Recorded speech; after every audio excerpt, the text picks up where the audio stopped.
Mana boleh cerita mimpi ke orang? Mimpi tak boleh cerita ke orang.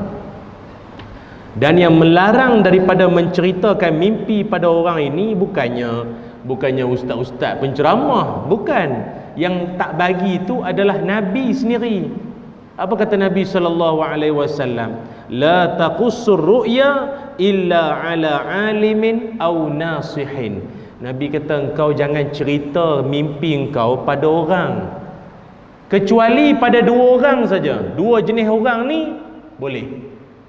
Dua jenis, yang lain kau jangan duk cerita. Jangan.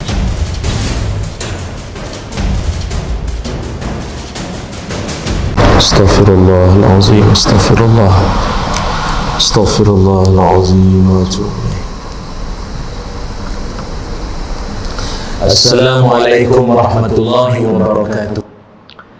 Bismillahirrahmanirrahim. Alhamdulillahi rabbil alamin.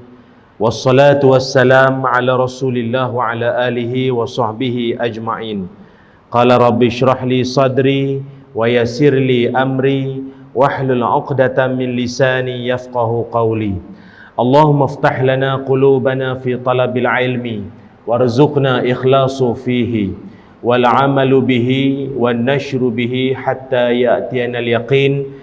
Amin ya rabbal alamin. Amma ba'du. Alhamdulillah, syukur dan puji dipanjatkan kehadrat Allah Subhanahu wa taala.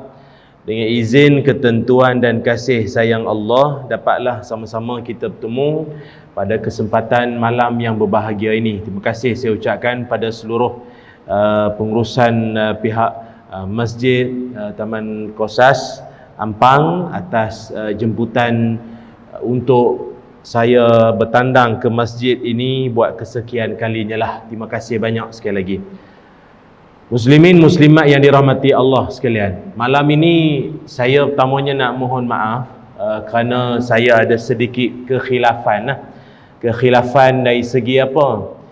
Saya ada sedikit silap atau terlepas pandang kerana saya menjangkakan tarikh ataupun masa saya berceramah di masjid ni iaitu pada awal Rejab hari tu. Jadi rupa-rupanya saya tersilap, terlepas pandang. Itu yang bagi tajuk ada apa dengan Rejab tu. Ini dah masuk 25 ke 24 ke 25 Rejab dah lah ni, dah hujung dah. Jadi saya ingat kalau cerita pun dia feel tu tak berapa dah hujung kan. Jadi oleh itu izinkanlah malam ini saya menyentuh berkaitan dengan sambutan yang tak berapa hari lagi, iaitu Isra' wal Mi'raj dari sudut ataupun kacamata yang boleh kita ambil iktibar bersama. Disebab peristiwa dalam Islam ini sungguh pun ceritanya cerita sama, Maulud Nabi, Ramadan, nisfu Sya'ban, awal Muharram, tetapi iktibarnya, pengajarannya itu takkan pernah berkesudahan. Saban tahun kita dengar ceramah ni, makin ada je benda-benda baru kita dapat pelajari bersama. Jadi insya-Allah malam ini dengan izin saya nak bawakan tajuk ada apa dengan Isra' wal Mi'raj, insya-Allah ya. Baik. Muslimin muslimat, penonton-penonton yang dirahmati Allah sekalian. Isra' wal Mi'raj merupakan salah satu daripada peristiwa pelik yang Allah Subhanahu wa taala izinkan ianya berlaku kepada baginda Nabi Muhammad sallallahu alaihi wasallam. Dan peristiwa kejadian tersebut telah pun kita sedia maklum dan sering dengar ustaz-ustazah kita menceritakan, iaitu ayat 1 surah Isra'. Bismillahirrahmanirrahim. Subhanalladzi asra bi'abdihi laylan minal masjidil haram ilal masjidil aqsa alladzi barakna hawlahu linuriyahu min ayatina innahu huwas sami'ul basir. Sadaqallahul azim. Yang mana Allah Ta'ala berfirman, Maha suci Allah yang telah memperjalankan Nabi Muhammad sallallahu alaihi wasallam daripada Masjidil Haram Mekah menuju ke Masjidil Aqsa di Palestin yang kami berkati sekelilingnya untuk menunjukkan tanda-tanda kebesaran Allah. Ila akhiril ayah. Sadaqallahul azim. Dalam banyak-banyak peristiwa ataupun mukjizat ataupun kejadian-kejadian pelik di alam ini, ulama telah membahagikan kepada beberapa. Ini sekadar untuk maklumat tambahan lah untuk kita bersama ya. Antaranya kata ulama, ada peristiwa ataupun kejadian-kejadian pelik itu ada yang disebut sebagai karamah. Apa makna karamah? Karamah ini kita juga boleh tengok dalam surah Yunus ayat 62 sampai 64, yang mana orang-orang yang Allah Subhanahu wa taala izinkan kebolehan tertentu untuk orang-orang yang selected saja, orang yang terpilih saja. Setengah hanya mengatakan orang yang ada karamah ini wali-wali Allah, orang-orang soleh, orang yang memang muqarrabin atau muqarrabun, orang yang mendekatkan dirinya pada Allah Subhanahu wa taala. Dan dalam sejarah ulama-ulama kita ni pun banyak, termasuklah ulama-ulama Nusantara kita ni pun banyak yang dia diizinkan Allah ada karamah tu. Dia ada karamah tersendirilah. Macam dulu ada seorang Tok Syekh wali Allah di Johor Negeri Sembilan. Dia ni hebat, dia naik bas. Lepas tu dalam dia naik bas tu masuk waktu asar ke zuhur, macam tu lah. Dia bagi tahu dengan driver tu, tolong berhenti, kita turun semayang. Driver tu kata, berhenti apa? Pakcik takkan berhenti sini, berhenti stesen nantilah, takkan berhenti tengah-tengah sini. Situ juga bas tu rosak. Situ juga bas tu rosak. Bila bas tu rosak, habis semua satu bas turun semayang kat tepi. Dengan driver tu pun turun sekali. Allahu Akbar. Aduh, lain macam pakcik ni. Dia ada setengah orang soleh ni, mulut dia masin. Bukan rajin makan garam. Tak, mulut dia cakap tu jadi. Dia cakap tu jadi. Sebab tu orang dulu kadang rajin kat jumpa, minta pandangan, minta nasihat orang-orang alim ni. Pasal pandangan dia tu lain macam lah. Orang kata apa? Kasyaf. Dia ada kasyaf sikit.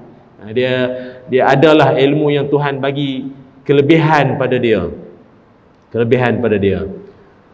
Kalau dulu saya pernah dengar seorang lagi wali Allah pun macam tu juga. Dia tengah jalan tu, tengah jalan kaki, tiba-tiba dia nampak ada orang naik motor. Motornya tu bukannya dia naik, dia tolak motor dia tu. Rupa minyak habis. Tak tahu berapa jauh lagi nak cari ni minyak. Wali Allah tu kata, ambillah air sungai tu isi. Air sungai isi. Orang hak tolak motor tu pula dalam hati dah habis jahanam lah motor aku dah. Mari pula orang mari cadang buah air sungai pula. Orang nak minyak sungai. Tapi pendek cerita, memang sungguh dia pergi ambil air sungai tu. Dia pergi isi, hidup motor tu. Tapi ni wali Allah lah. Kita setakat wali band, tak payah. Kawan kita duk tolak motor, kita kata pasal apa? Minyak habis. Ginilah, aku cadang kau ambil air mineral, kau isi. Sebab aku rasa aku ni wali sebenarnya. Aku malas nak cakap. Aku berapa kali jadi wali kat masjid tu. Itu wali nikah lah. Wali tu lah. Itu memang ada orang Allah Ta'ala bagilah. Itu namanya karamah. Ataupun satu lagi disebut sebagai ma'unah. Ma'unah ni bukan yang kumpulan dulu kena tangkap tu, bukan. Ni ma'unah ni maknanya bantuan Allah. Bantuan Allah. Macam contoh Nabi SAW dalam perang Badar, Nabi dan tentera Islam kan beratus orang, sikit je. Tapi rupanya tentera musuh nampak ribu. Rupa yang ribu berkepu-kepu berdebu datang tu bukannya orang, tentera daripada mana? Takkan Rusia. Tentera mana? Tentera mana? Tentera malaikat. Tentera apa? Tentera malaikat datang tu. Itu nama ma'unah, bantuan dari Allah Subhanahu wa taala. Dan kata ulama lagi, kebiasaan ma'unah ini dia akan datang di waktu-waktu genting. Waktu memang terdesak, waktu memang sesak, waktu senak. Time tu jadi. Tak tahulah kalau tuan-tuan tiba-tiba bertembung dengan Roblox. Tak tahulah kok ada maunah datang pun tak tahulah. Tapi kalau jenis tak renew lesen road tax tak ni tak tahulah kok mana tak jadi ha. Nah kan waktu. Tapi untuk pengetahuan semua juga muslimin muslimat, sama ada karamah ke maunah ke, kalau orang tu dia ada ini sekalipun, dia sama sekali tidak menghebahkan, dia tak riuh heboh ke orang. Al-karamatu 'indal wali kal hid 'indan nisa. Ada yang menyebutkan karamah ini di sisi wali-wali Allah sama macam orang perempuan yang sedang dalam haid. Orang perempuan dalam period. Apa maksud? Orang perempuan dalam period, kalau tengah time masa dia mari tu, ada dia bagi tahu ke orang. Update Facebook. Maaflah kawan-kawan, saya period hari ni. Baru hari pertama. Baru nak main yang zuhur. Dia datang. Itu. Update Facebook bagi tahu orang dia period. Cakap seorang je period, ramai kita tak riuh. Dia bagi tahu orang. Rupanya orang-orang yang ada karamah ini, perangai dia sama macam orang perempuan yang ada haid. Apa? Diam-diam. Dia tak sibuk nak bagi tahu orang. Dia tak riuh nak khabar ke orang. Oh, malam tadi kawan jalan atas air. Kalau dia boleh bagi tahu orang, something. Dia tu something lah. Dia tu. Orang kalau ada karamah ni dia tak bagi tahu orang. Orang yang nampak. Orang yang nampak. Itu orang yang nampak tu. Kejadian-kejadian tu lah orang nampak dia tu. Dia sendiri tak cerita ke orang. Oh, malam tadi saya pergi Mekah. Buka pintu belakang rumah sampai Mekah. Malam tadi, subuh tadi sampai masuk balik. Cerita ke orang? Tak. Risau takut dia tu masuk air. Ataupun kena disuruh pergi swab test. Takut stage 4 tu. Lain macam sangat ni, jap-jap kuarantin duduk di rumah ni dia jadi ting-tong jadinya. Dia orang ada karamah ni, saya ulang sekali lagi, tak cerita dengan orang. Dia tak cerita dengan orang. Tu hebat. Apa lagi kejadian peristiwa-peristiwa pelik selain karamah maunah, ada juga yang disebut sebagai ihanah. Ihanah. Apa makna ihanah? Iaitu benda-benda pelik sebagai hinaan daripada Allah untuk musuh-musuh Allah. Siapa contohnya dalam sejarah? Contoh siapa? Musailamah Al-Kazzab. Ibu ayah mungkin pernah dengar kot nama Musailamah Al-Kazzab ni siapa? Nabi palsu. Dia nabi palsu. Nabi Muhammad sallallahu alaihi wasallam masih lagi hidup, nabi palsu ada dah. Dia nabi tiruan ada. Dia ni pernah mengaku kata dia tu pun dapat wahyu. Pelik sungguh bunyi wahyu dia. Kan masa Nabi kita dapat wahyu, alam tara kaifa fa'ala rabbuka bi ashabil fil kan. Orang kata kat dia, ai Musailamah, kata Nabi, kau punya wahyu apa cerita? Dia kata ada. Al-fil wa mal fil wa ma adraka mal fil lahu khurtunun tawil wa lahu zail. Apa makna tu? Gajah. Apa itu gajah? Belalainya panjang, ekornya pendek. Apa cerita ni ayat Quran macam tu? Itu di mereka lah tu. Tu tak cerita lagi. Surah Difda, surah Katak. Rekaan Musailamah lah nama dia, Musailamah Al-Kazzab. Satu hari nak jadi cerita, dekat kawasan Madinah, musim kemarau, panas. Tanah Arab kan kalau dia panas, panas sungguh. Musim panas melampau. Jadi perigi yang jadi sumber air kat situ tu, air tinggal cetek. Air tinggal sikit. Orang kampung nak guna macam-macam. Dia bunyi macam krisis air jugalah. Nak basuh baju, nak masak, nak macam-macam urusan lah. Air tinggal sikit. Semua bakat minta pada Nabi, ya Rasul, minta tolong macam mana boleh buat ni. Air tinggal sikit. Apa Nabi buat? Nabi ludah air liur Nabi yang mulia tu. Nabi ludah saja. Tengok. Nabi ludah, air yang cetek tadi melimpah jadi banyak. Bertambah jadi banyak air tu. Tu hebat. Cuma berita bahawa Nabi Muhammad sallallahu alaihi wasallam ludah ke dalam perigi sampai ke kampung Musailamah. Pasal dia pun, kampung dia pun kemarau juga, banyak perigi yang air cetek. Wahai Nabi Musailamah, oh Nabi Muhammad ludah air banyak, ejah ejah. Musailamah kata boleh, benda boleh bincang, benda boleh ejah, boleh. Dia pun pergi, dia pun ludah, dia ludah kering.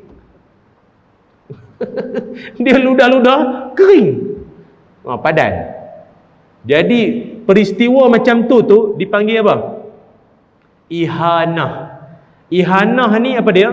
Peristiwa pelik dengan tujuan Allah nak menghina orang tu, khususnya musuh-musuh lah, hak jahat-jahat, zalim-zalim ni, seolah macam yang dia buat tu padan muka, kena ke kau balik benda tu.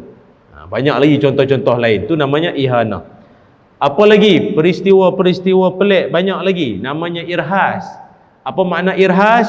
Suatu peristiwa ataupun kejadian luar biasa kepada seseorang yang mana ia sebagai satu tanda persiapan nak jadi nabi ataupun nak jadi rasul. Contoh, Nabi Muhammad SAW, Nabi kalau berjalan saja, atas kepala Nabi akan ada awan yang mengikut. Ada awan duk payung. Awan tu ikut Nabi. Dia ikut Nabi ke mana-mana. Dia pasal di tanah Arab susah nak ada awan. Pasal sana kan jarang hujan. Dia 6 bulan sekali baru hujan tanah Arab. Tu yang Pak Arab ni sekali hujan dia kelang kabut tu. Kelang kabut dia dengan longkang entah macam mana apa, dia kalut lah. Kita ni tengah hujan tadi kan. Jadi dia jarang hujan, maka dia punya awan tu tak berapa nak ada. Tapi kalau ada awan tu pula ikut satu orang, kira hebat lah tu. Kita jangan duk menganggap macam tu pula, pasal apa awan ni duk ikut aku atas kepala Nabi pun. Dia buat perangai macam tu dah sudah. Ajaran sesat pula sekejap lagi. Itu namanya irhas. Peristiwa-peristiwa pelik sebagai alamat ataupun tanda-tanda nak jadi rasul tu, nak jadi nabi ni. Itu ceritanya ya. Baik. Kemudian kita masuk balik, apa itu mukjizat? Maka mukjizat ini termasuklah daripada salah satu yang Allah Ta'ala kurniakan pada rasul-rasul sebagai untuk nak melemahkan apa? Melemahkan mana-manalah, termasuklah pihak musuh sekalipun. Maka antara mukjizat yang paling dahsyat sekali adalah antaranya mukjizat Isra' wal Mi'raj yang kita sebut ni. Sebab apa? Dalam banyak-banyak mukjizat Nabi-Nabi Allah yang dulu-dulu, kebanyakannya hari ini manusia boleh fikir, boleh bayang sendiri. Contoh, Nabi Ibrahim kan dibakar dalam api. Tapi walaupun Nabi Ibrahim dalam api, Allah Ta'ala titah perintahkan api itu supaya ya nar kuni bardan wa salaman ala Ibrahim. Hei api, jadilah engkau sejuk dan selamat untuk Ibrahim. Maknanya apa? Walau api menjulang marak macam mana pun, tapi Nabi Ibrahim yang duduk dalam api itu berasa sejuk. Dunia hari ni kita boleh bayang tak keadaan macam tu? Luar panas tapi dalam rasa sejuk. Boleh bayang tak? Tak payahlah muka tak payah tak boleh nak bayang sangat. Aircon. Kadang kita kalau ada setengah, kita pun sangat lebih kurang lah kot. Kalau hari Jumaat ke mayang Zuhur ke tengah hari panas tu, daripada luar tu panas, masuk dalam sejuk. Ibaratnya macam tu lah. Luar nampak panas, masuk dalam sejuk. Macam tu lebih kurang. Jadi mukjizat yang Nabi Ibrahim lalui tu, kita bolehlah sikit sebanyak boleh bayang. Nabi Musa boleh belah laut. Hari ni ada orang boleh belah laut. Ada orang boleh belah laut. Apa tak adanya? Tambak laut. Dulunya laut, sekarang jadi darat. Bukan darat lagi dah, hotel siap naik. Belah laut lah tu. Penang, Melaka, di Johor ada, Singapura ada. Tambak laut. Itu kiri kanan laut, tengah darat. Itulah tu. Orang sekarang bolehlah nak buat macam tu. Apa lagi? Siti Maryam, ibu kepada Nabi Isa, bersalin, lahirkan anak tanpa suami. Zaman sekarang ada tak macam tu? Tapi yang ni contoh tak apa yang elok sikit lah. Beranak tapi suami tak ada, kan? Tapi sikit-sikit kita boleh bayang. Tapi macam mana Isra' wal Mi'raj ni tak mampu nak dibayang, tak boleh. Sebab apa? Tak payah tengok jauh-jauh lah tuan-tuan. Nabi Muhammad sallallahu alaihi wasallam, baginda Nabi naik ke langit ataupun dipanggil oleh Allah Ta'ala, diperjalankan oleh Allah Ta'ala pada malam tersebut, naik ke langit dengan pakaian yang sama Nabi tidur pada malam tersebut. Pakaian yang sama. Tuan-tuan, kalau kita fikir secara logik kita manusia yang serba lemah ni, jangankan kata naik ke langit, nak naik gunung Everest pun ada tuan-tuan pakai macam ni. Pakai jubah, kopiah. Orang tanya, mana Ji? Everest. Kota Haji ni suhu berapa tadi cek? 40. Oh, patutlah. Kan? Hajah-hajah ibu-ibu di belakang kan, pakai telekung, elok, cantik telekung. Mana hajah? Ke mana? Snorkeling. Allahu Akbar. Buat apa snorkeling tu? Ni pakai telekung. Sunnah. Allah sunnah. Itu bukan sunnah, itu punah namanya. Maksudnya, jangankan kata pergi ke langit, nak pergi ke alam lain, alam laut, alam gunung, dia mesti ada pakaian dia. Mesti ada pakaian dia. Macam mana Nabi boleh naik ke langit dengan pakaian yang sama Nabi tidur malam itu? Subhanallah. Itu yang ayat subhana tu. Subhanallah. Itu je lah. Dan serupanya kalau nak naik ke langit sekalipun, bukan jalan-jalan orang boleh naik. Saya pun dengar-dengar je lah orang duk cerita, nak jadi angkasawan ni bukannya mudah. Ni saja sebut je lah tuan-tuan, tak ada harapan lah ni nak jadi angkasawan ni, tak ada, tapi cerita boleh lah. Orang nak jadi angkasawan ni rupanya bukannya mudah ya. Orang kata kalau jadi angkasawan ni tidur berdiri, kena belajar tidur berdiri. Tidur berdiri, gosok gigi, telan sendiri. Tu kena belajar daripada bumi lagi, kena buat macam tu. Kalau itu tak mampu buat, tak payahlah. Dia tak jadi angkasawan, dia jadi sawan. Tu. Rupanya orang yang nak jadi angkasawan ni, tubuh badan dia memang kena bersih ya? Dia tak boleh ada sebarang parut bekas jahitan. Tak boleh. Dia kalau di badan dia ada bekas jahit tu, kalau kalau dia terbang naik ke langit, naik ke angkasa, terbuka bekas jahitan tu, terbuka balik. Pasal graviti bumi tarik, dia nak keluar, terbuka ni. Yang mana ada bekas-bekas jahit operation dulu ni. Bukan senang nak jadi angkasawan ni. Gigi kena cukup. Ni habis. Ini mujur pakai emas. Buka emas tengok gigi seorang menyesal. Allah, gigi kena cukup. Dia tak boleh palsu-palsu, tak boleh. Poliden tak boleh. Dia nanti kalau gigi palsu, ada gigi emas ke apa yang tanpa simen, tak boleh. Sampai ke ruang angkasa tercabut tu. Dia boleh tercabut. Dah pihak NASA pula rakam, ada satu image yang tak dikenal pasti, apa ni, bergerak tu dalam ruang angkasa. Tuan-tuan, tak payahlah tuan-tuan duduk je lah di bumi ni. Mayang cukup lah. Mayang tak cukup lagi nak angkasa pula. Itulah nak bagi tahunya, bukan mudah nak naik ke angkasa lepas ni. Maka Nabi boleh naik dengan kekuasaan Allah, maka kita sebutkan apa? Subhanallah. Muslimin muslimat yang dirahmati Allah sekalian, oleh kerana perbincangan Isra' Mi'raj ini adalah perbincangan yang sangat panjang, maka saya akan bahagikan atau saya akan ambil beberapa iktibar penting di sepanjang peristiwa Isra' Mi'raj itu. Saya takkan cerita semua. Pasal pengalaman saya tengok mana-mana penceramah yang dia cerita pasal Isra' Mi'raj daripada awal sampai habis, daripada Nabi terbang sampai Nabi balik semula, biasanya penceramah tu takkan dipanggil lagi dah. Pasal ilmu habis ilmu dah. Jadi kita tak payahlah cerita semua. Kita cerita hak sikit-sikit je. Lain kali boleh panggil lagi. Cerita semua buat apa? Kan? Lalah balik serupa tu tak faham juga. Kita ambil sikit-sikit je. Balik buat iktibar pelajaran bersama. Boleh tuan-tuan? Ni baru masuk tajuk. Tadi tu mukadimah tadi tu. Jam dia kata. Pertama sekali. Yang pertama, iktibar yang kita nak ambil. Yang pertama sekali adalah setiap perkara yang pelik tidak mustahil bagi Allah. Pegang yang tu. Itu nombor satu.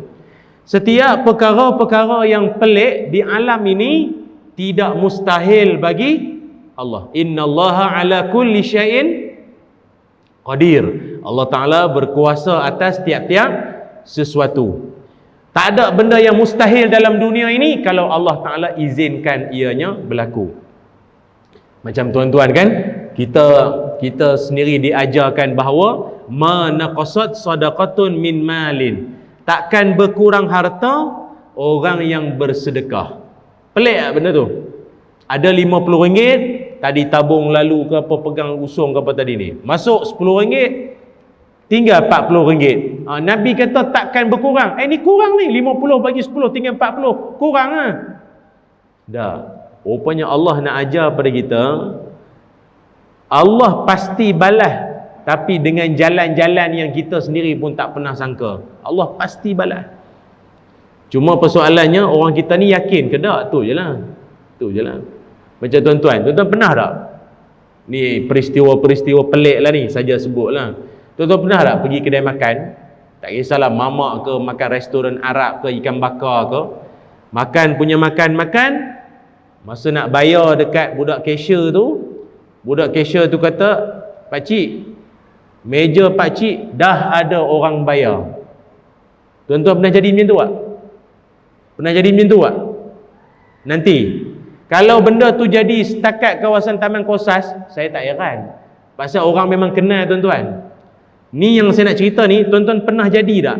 Pergi luar kawasan yang orang-orang tu pun tak kenal tuan-tuan. Tuan-tuan ni memang orang, yalah kita orang luar kan, pergi Kedah ke, pergi Perlis ke, Penang ke, Johor ke, Melaka ke, yang bukan kawasan kita. Makan, lepas tu masa nak bayar, orang tu kata, "Pakcik, ada orang bayarkan dah." Pernah jadi tak? Ramai angguk. Maknanya tuan-tuan ni memang murah rezeki betul ni. Tuan-tuan pelik tak? Pelik tak benda tu? Pelik lah. Kalau orang sini yang tolong bayarkan, tak pasal dulu kau bayarkan aku bayar kau balik, kau kenduri anak kau, aku tak pergi, itu aku bayar, aku belanja kau balik. Macam tu lah. Ini pergi tempat orang tak kenal kita, tapi dia boleh bayarkan untuk kita. Pelik tak? Pelik dah. Tapi tak mustahil bagi Allah. Tak mustahil bagi Allah. Kami ni ustaz-ustaz lagi lah kan, pergi mana-mana kadang tu, saya ingat kadang ada sekali tu saya makan, tak adalah makan mewah sangat, ada ketam, siakap Langkawi, sotong, ada apa lagi dah. Masa tu kita memang nak meraih keluarga, gabung dua meja. Jadi kita makan tu, makan meriah sikit lah kan, nak meraih sama. Tuan-tuan bayanglah, saya ingat kira-kira tu ratus jugalah. Pergi kat cashier, dia kata, "Ustaz, ada hamba Allah dah bayarkan." Tuan-tuan rasa macam mana kalau macam tu? Kita pun kadang, ya Allah, kita doa kalau dia panjang rezeki, dia sihat tubuh badan, doa tu je lah. Tapi kalau ikutkan pelik, macam mana ada orang boleh dia tergerak hati, mungkin dia nak pahala lah barangkali. Tapi tuan-tuan, dalam pengalaman hidup saya, paling saya tak boleh lupa sekali ialah ada satu kejadian tu di mana ini cerita pengalaman saja sembang-sembang malam santai-santai. Kereta saya tu tiba-tiba kena langgar dek lori. Ada lori langgar kereta saya daripada tepi.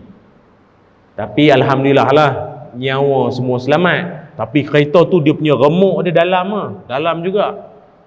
Ke bengkel memang ribu lah kena tu. Saya pun macam sedih jugalah, macam mana nak buat ni, Allah Akbar. Ni memang kafarah dosa lah apa ni. fikir macam tak apalah.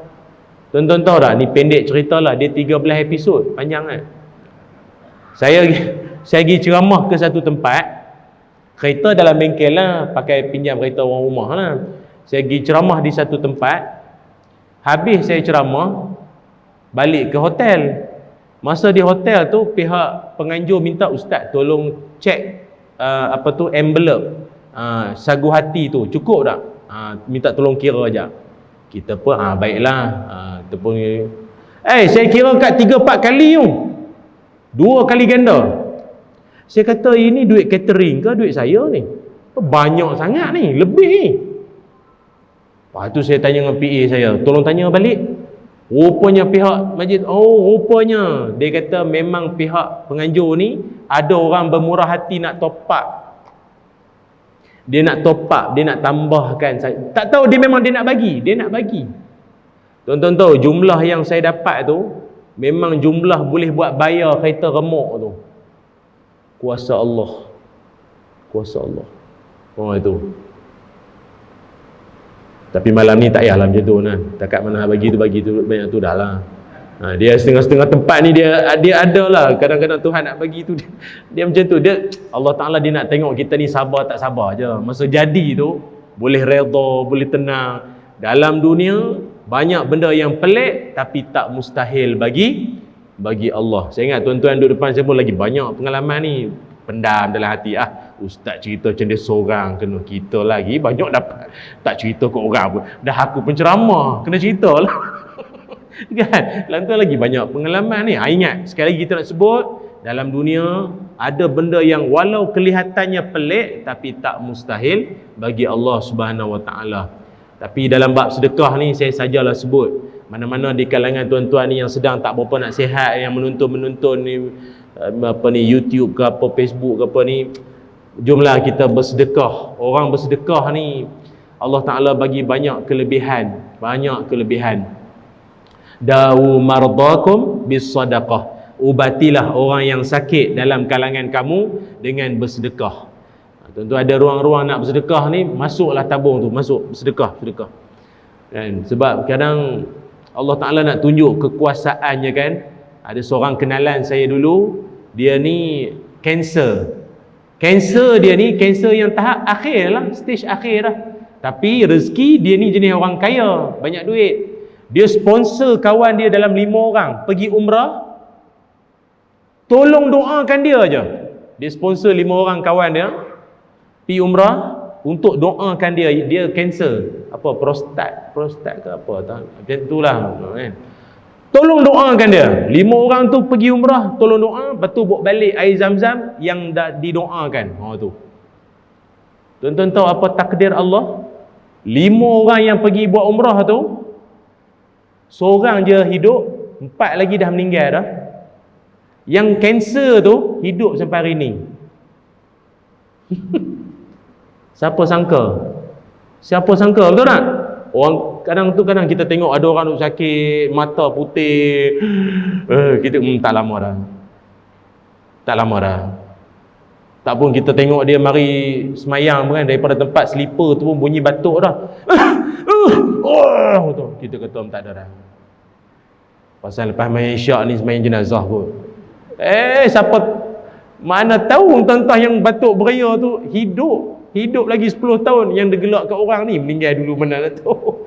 Sebab tu kita ni siapa-siapa ada sakit tak sihat, banyakkan bersedekah, nanti Allah bagi kesihatan dengan izin Allah Subhanahu Wa Taala. Tu yang pertama ya, iktibar yang pertama. Setiap yang pelik tidak mustahil bagi Allah.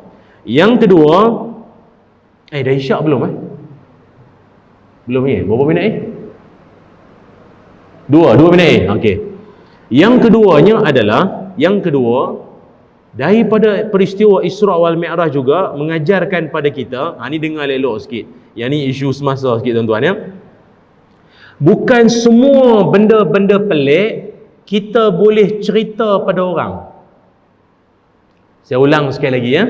Bukan semua benda-benda pelik kita boleh cerita kat orang. Contoh Ustaz, mimpi. Saya tak faham lah, dia jadi satu trend pula sekarang ni. Orang sibuk duk menghebahkan cerita pasal mimpi dia, Imam Mahdi, nampak macam-macam. Kan? Kita akan sambung selepas azan Isyak, dan jangan ke mana-mana. Kita akan tengok apa pula kupasan seterusnya. Yang kedua berkaitan tentang apa tu Isra' wal Mi'raj ini. Wallahu a'lam.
لا إله إلا اللهم رب هذه الدعوة التامة والصلاة القائمة آت سيدنا محمد وسيلة والفضيلة والشرف وبعث مقام محمود الذي وعدته إنك لا تخلف الميعاد.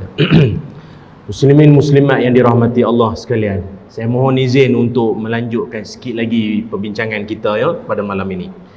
Yang kedua tadi kita sebut apa? Bukan semua cerita ataupun benda-benda pelik boleh kita ceritakan pada orang lain, iaitu khususnya dalam bab mimpi kita. Jangan duk cerita ke orang. Apatah lagi dia duk pergi buat live streaming cerita, kita dah nak kiamat, dunia dah nak meletup, perang dah di sana sini. Habislah kita, bukan. Mana boleh cerita mimpi ke orang? Mimpi tak boleh cerita ke orang. Dan yang melarang daripada menceritakan mimpi pada orang ini bukannya ustaz-ustaz penceramah, bukan. Yang tak bagi itu adalah Nabi sendiri. Apa kata Nabi SAW? La taqussur ru'ya illa ala alimin aw nasihin. Nabi kata engkau jangan cerita mimpi engkau pada orang, kecuali pada dua orang saja. Dua jenis orang ni boleh. Dua jenis, yang lain kau jangan duk cerita. Jangan duk cerita. Pasal manusia ini dia suka andaian-andaian. Oh, semalam aku gigi geraham patah. Gigi geraham mana? Kanan kiri, kanan belakang sikit. Itu geraham bongsu. Tak, depan sikit patah. Apa maknanya? Aku rasalah. Tengok aku rasa. Tak boleh. Dia ulama mengajarkan, Dia mimpi ni, tuan-tuan dengar baik-baik nah, supaya jangan sebarang orang kita cerita. Mimpi ni kalau dia disalah tafsir atau disalah takbir, dia boleh jadi takdir tau. Itu yang kita bimbang tu. Dia boleh jadi takdir. Aku rasa engkau dengan bini engkau tak lama. Dia tafsir macam tu. Takdir nanti jadi sungguh. Lepas tu dia tak boleh sebarang orang, tak boleh cerita sebarang orang. Diam cukup. Benda tu habis ke kita sudah. Tak boleh cerita ke orang. Bila cerita ke orang ni, dia akan menimbulkan macam-macam persepsi. Dan kalau tuan-tuan pun biasa dengar, ada setengah kewujudan ajaran-ajaran sesat bermulanya daripada mimpi. Mari pada mimpi-mimpi ni lah. Habis tu kita ni bab mimpi ni memang tak boleh percaya langsung ke apa? Dah. Ada setengah mimpi memang boleh pakai pun. Dalam hadis Nabi SAW menyebutkan, faru'ya salihah busyra minallah.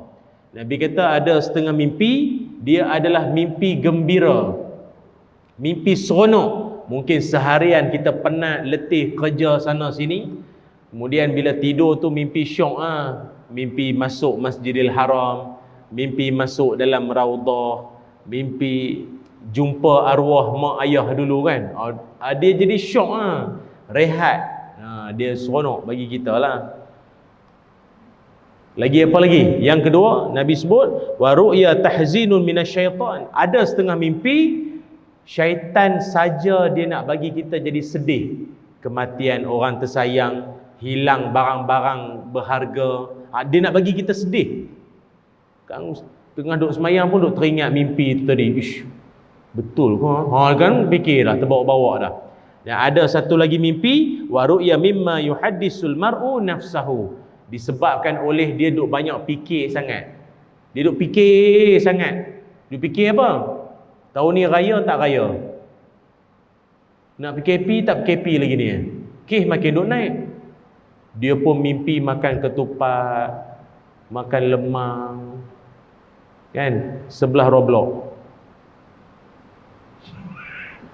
Nak rentah tak boleh, makanlah dengan polih-polih, makan lemang. Rupanya Allah mimpi. Dia duk fikir sangat. Relax dulu. Tuan-tuan dah balik kampung belum? Saya dah balik dah itu. Selesai dah ambil gambar semua siap. Tak tahu keadaan macam mana kan. Balik dulu. Aduh ya Allah. Ke tuan-tuan dah tak ada kampung ni? Sedih nampak. Orang tua semua meninggal habis dah. Kalau meninggal habis dah orang tua, carilah mertua baru pula. Boleh lah. Semata-mata nak pahala kan, ni cadang lah. Tak apalah, lari tajuk pula.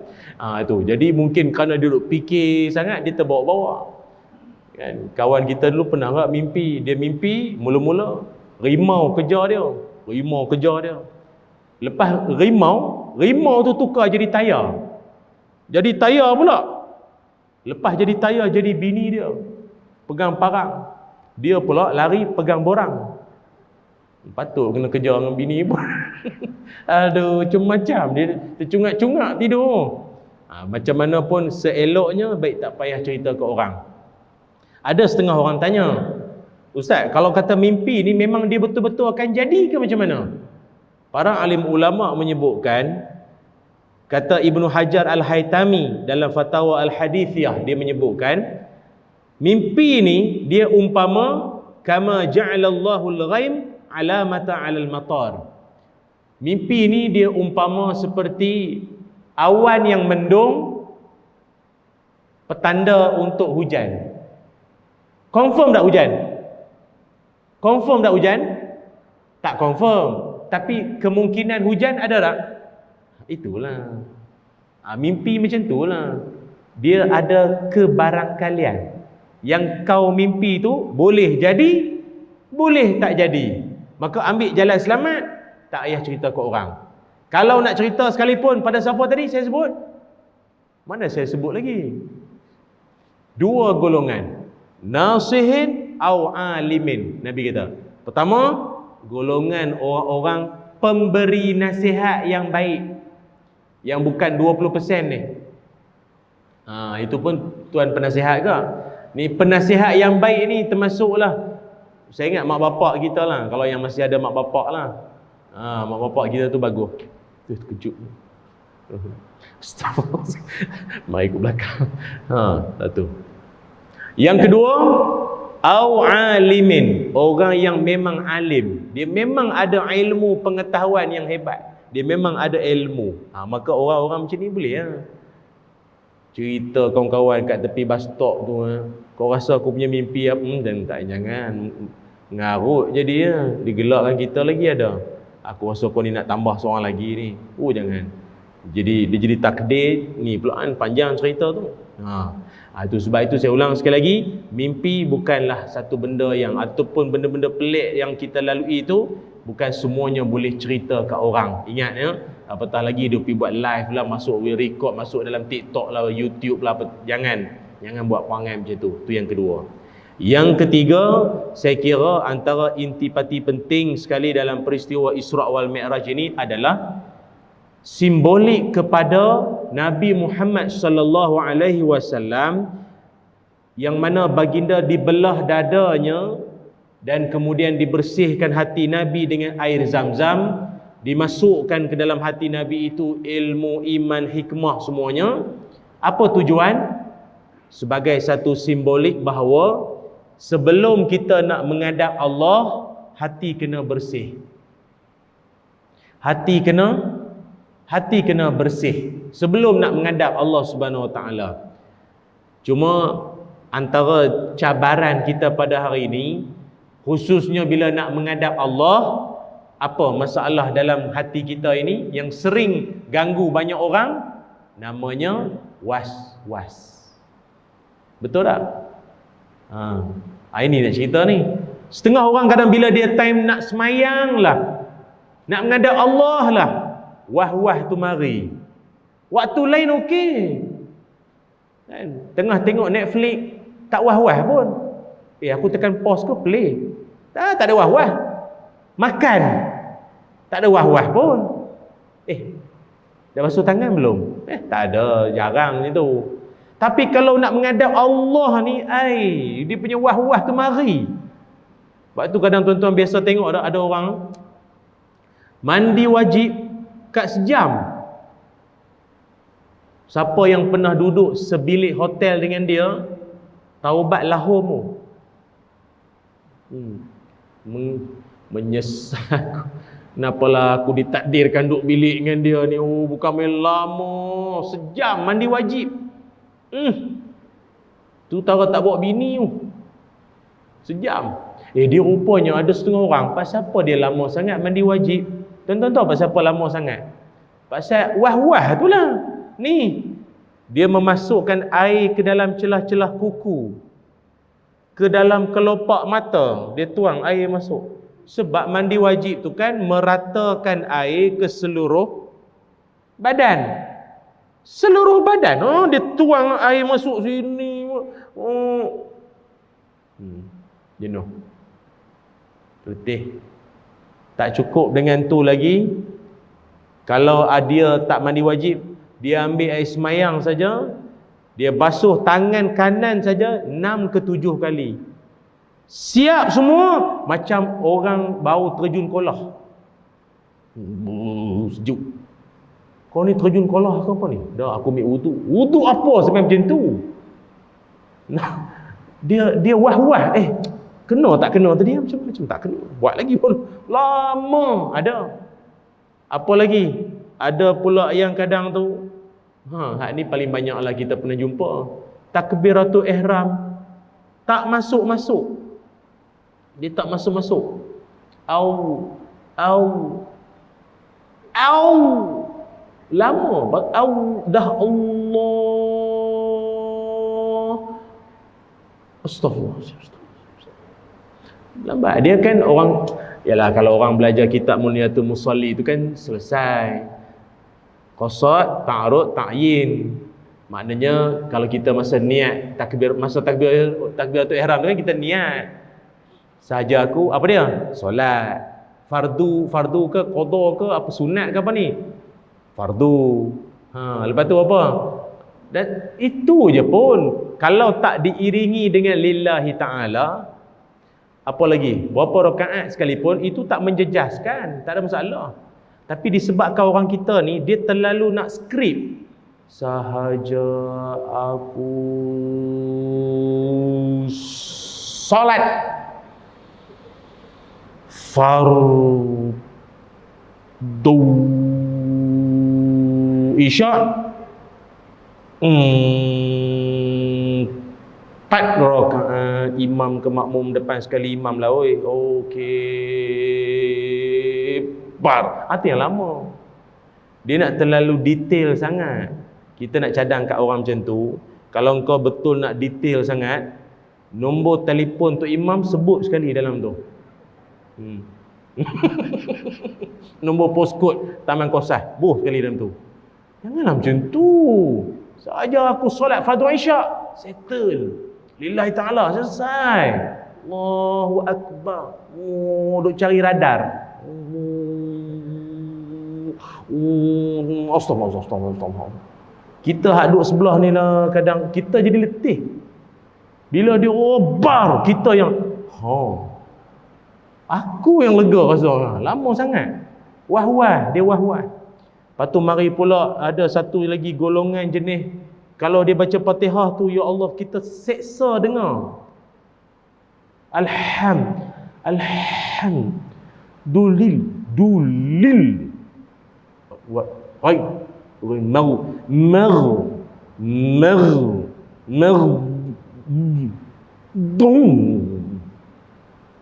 Kita yang duduk sebelah ni, kita dengan kita pun jadi dung. Walau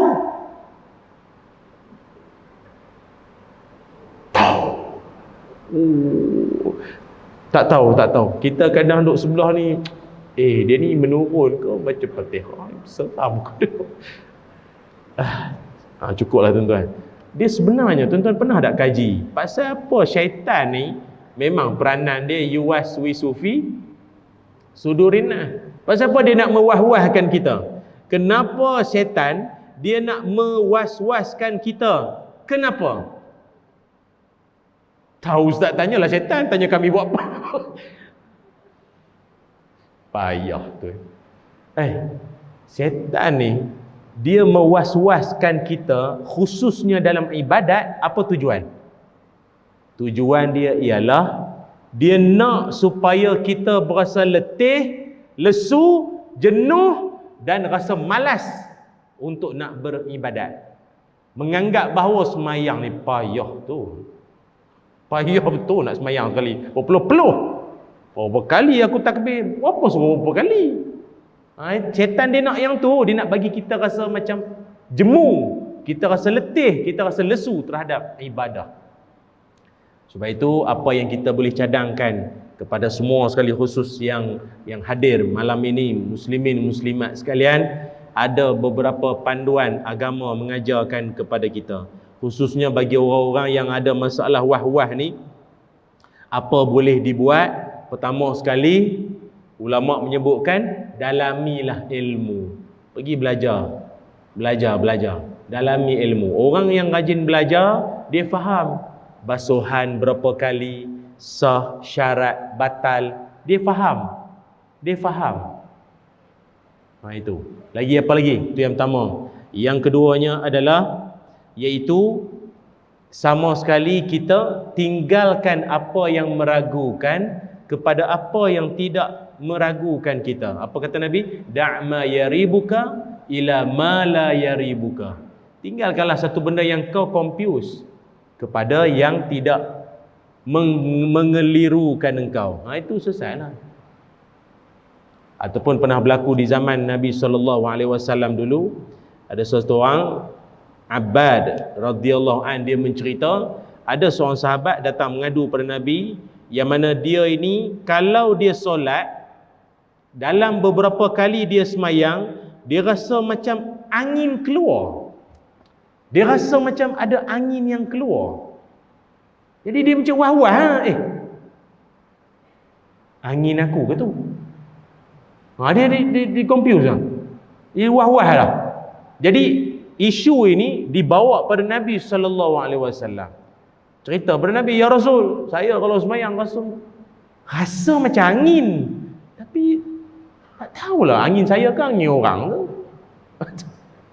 Maka apa kata Nabi? Dengar baik-baik. Di kalangan tuan-tuan ni pun kod-kod kalau ada jenis macam ni, maklumlah banyak sini yang dah gear auto. Gear auto ni dia tak boleh nak kontrol dah. Kalau gear manual boleh tolak apa boleh lagi. Gear manual dia berasa nak keluar, dia keluar terus, laju, luncur laju. Smart Tag RFID punya. Yang ni banyak tunai lagi budak-budak muda ni. Ni tuan-tuan ni yang banyak gear auto ni kena dengar betul-betul ni. Masalah keluar angin yang kita rasa kita punya ke orang punya ke tak tahu ni. Wah-wah ni. Ini kata Nabi, la yansarif hatta yasma' sautan aw yajidu raihan. Apa maknanya? Kata Nabi SAW terhadap sahabat yang bertanya tadi tentang dia kalau semayang masalah tadi tu, Nabi kata, jangan batalkan semayang. Jangan batalkan semayang lagi, jangan. Sampailah engkau terdengar bunyi letupan. Nah, bunyi itu ataupun dia punya smell, aroma. Cukup dua syarat ni, itu barulah evidence tu kuat sikit lah. Dia punya bukti tu kukuh sikit. Pertama, letupan. Dia punya letup tu oleh macam Pau 6 harkat. Serius. Aku memang rasa lancar, luncur. Zoom keluar. Jadi kalau macam tu satu, dan yang kedua, dia punya ni dah tak payah pakai sanitizer dah ni. Mati kuman bau macam ni. Dia bau tu. Cukuplah tu. Kalau dah cukup lengkap punya itu, ada bunyi, kemudian ada bau, selesai. Tak ada bunyi, tak ada bau, kau duk beragak-agak, tak, dia agak-agak tak boleh. Yakin lah. Itu je lah. Tak boleh Ustaz, saya rasa saya dah rasa. Itu cerita dia. Boleh tuan-tuan? Jadi saya kira cukuplah cakap ni saja tuan-tuan. Malam ini sembang-sembang kita berkaitan tentang falsafah yang boleh kita ambil daripada peristiwa Isra wal Mi'raj. Jadi saya taklah cerita semua, supaya akan datang boleh jumpa lagi. Cerita semua tak panggil dah lepas ni. Dia kena ada strategi juga tuan-tuan. Mudah-mudahan apa yang saya kongsikan ini dalam suasana santai, harapnya sampai pada semua sekali insya-Allah. Bismillahirrahmanirrahim. Allahumma salli ala sayyidina Muhammad wa ala ali sayyidina Muhammad. Allahumma inna nas'aluka ilman nafi'a wa rizqan tayyiba wa amalan mutaqabbala. Allahumma inna nas'aluka ilman nafi'a wa rizqan tayyiba wa amalan mutaqabbala. Allahumma aghnina bil ilmi wa zayyinna bil hilmi wa akrimna bit taqwa wa jamilna bil afiyah. Wa sallallahu ala sayyidina Muhammad walhamdulillahi rabbil alamin. Tuan-tuan, sebelum berakhir, saya nak tinggalkan sikit amalan, boleh tak? Saya terlupa nak bagi tahu tadi. Sebab orang yang wah-wah ni kalau ikutkan dia penyakit. Saya sebut sekali lalu boleh Sekali lalu je Kalau ada jumpa kawan-kawan yang macam tu, dari sudut amalan, ulama cadangkan amalkanlah, dia panggil apa? Munjiat. Antaranya apa? Ni saya sebut kalau nak catatlah. Surah Al-A'raf, Surah Yunus ayat 107. Surah Yunus ayat 107. Satu. Yang kedua, surah Hud ayat 6. Surah Hud ayat 6. Yang ketiga, surah Al-Ankabut ayat 60. Surah Al-Ankabut ayat 60. Dan yang terakhir, yang keempat, surah Fatir ayat 2. Surah Fatir ayat 2. Banyak lagi, tapi saya bagi yang tu dululah. Maknanya boleh kita sampaikan pada kawan-kawan yang mungkin kritikal dia punya penyakit wah-wah tu. Bolehlah ikhtiar dengan ayat-ayat yang kita kongsikan ini. Sekali lagi, terima kasih semua. Wallahu alam. Assalamualaikum warahmatullahi wabarakatuh.